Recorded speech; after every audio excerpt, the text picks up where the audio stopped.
Hey guys, Jeff here, Dice Setters.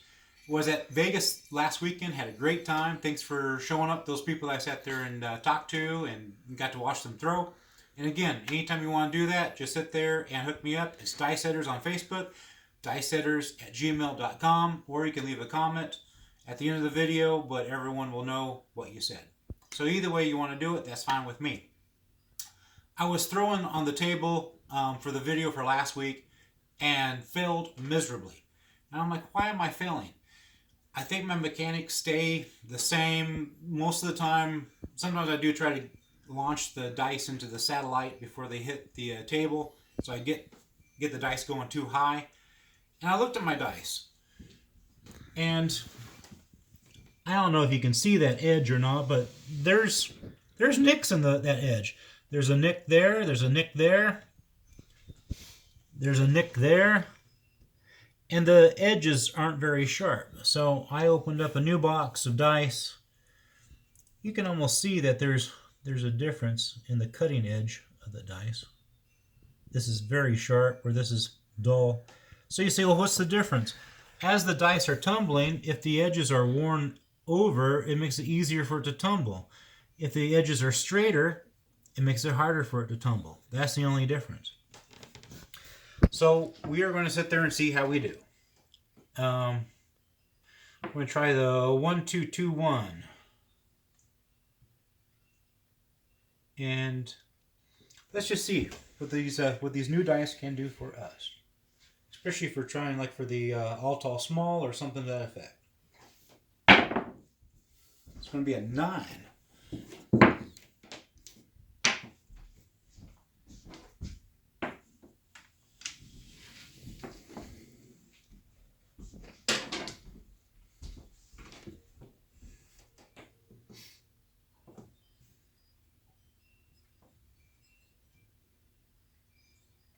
Biggest thing, and I keep on saying it over and over again, it's not until you live it. You do have a budget for everything. Your house has a budget that would include your car, your mortgage, your insurance, everything. You also have an entertainment budget. Make sure that your entertainment budget and your house budget stay far, far away from each other. It's going to be another 9. We made our point.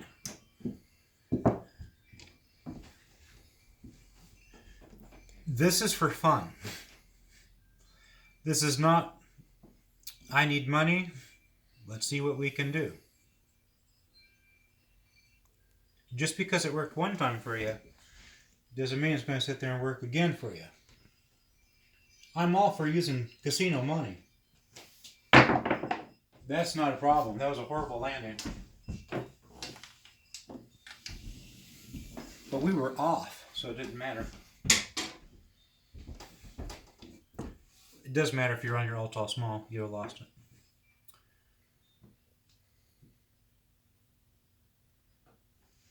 Keep your mechanics the same.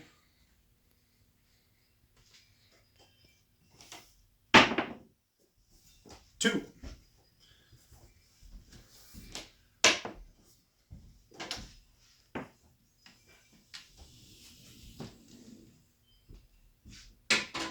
That also should go for your vehicles too. Keep your mechanics the same. Nothing worse than going to 5 different mechanics. You don't know who did what. And then when things break, was it the lube guy that broke it? Or was it my tire guy that broke it? Was it the engine guy that broke it? No.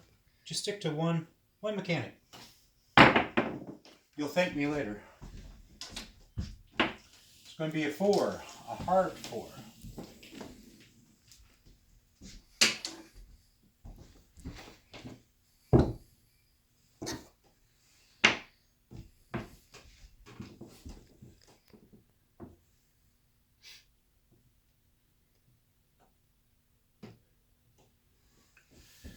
When it's your turn to roll, make sure you take your time.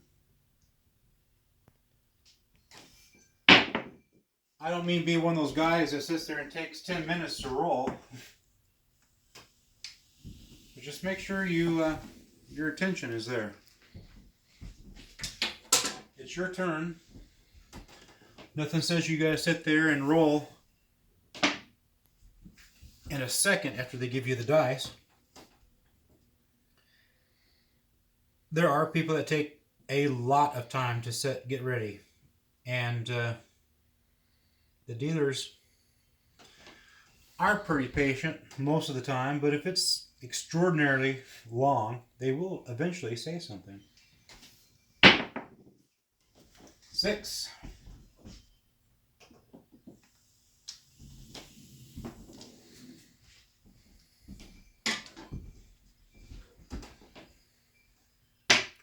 I've seen so many people play 6, 8, 9.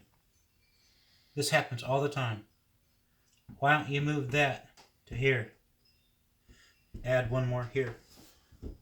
Then you've covered everything. I tried my hardest not to say anything at the casino, especially when they keep on missing things. Like they roll a 5 and they didn't get that. They roll a 4, they didn't get that. They roll a 10, they didn't get that. Hard 10.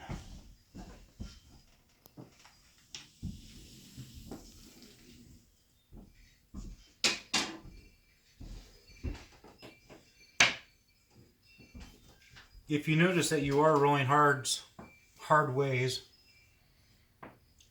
sit there and put $4 on them.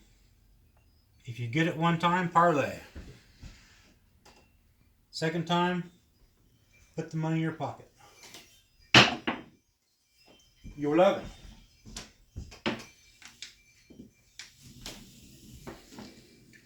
If you miss a hard way, I wouldn't say I would be so quick to set it back up. You did lose $1. I think they're you're either going to hit them or you're not going to hit them. Most of the time I don't put them back. Unless I'm just having a feeling that's what's going to happen. 3.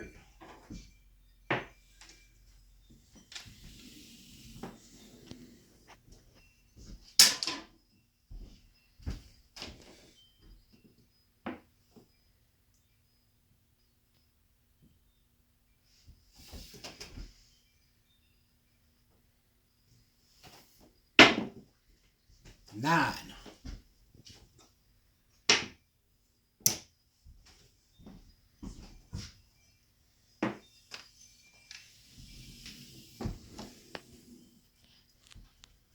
I have 1, 2, 3, 4, 5, 6 regular ones.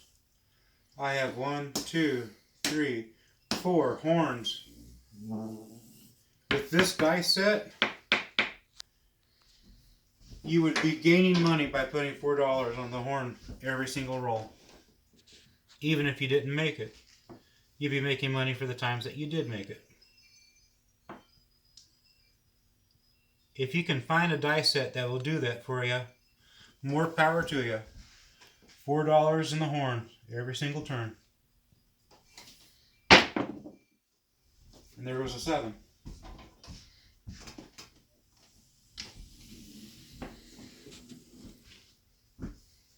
But it shows you,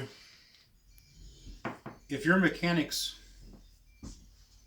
seem to be the same, and yet the dice set that you fell in love with just keeps on rolling 7s, probably the dice.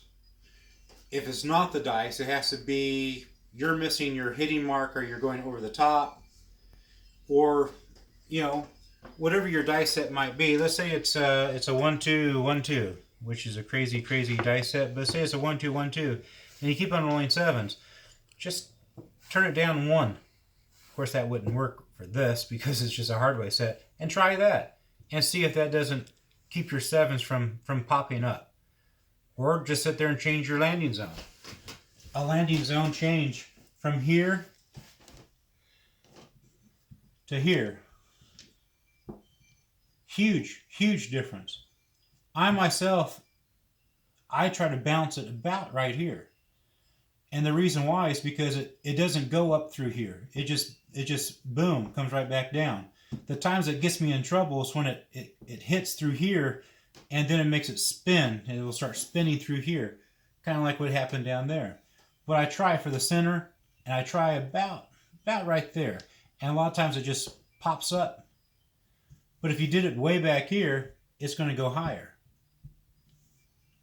That's crucial on where you want to be at.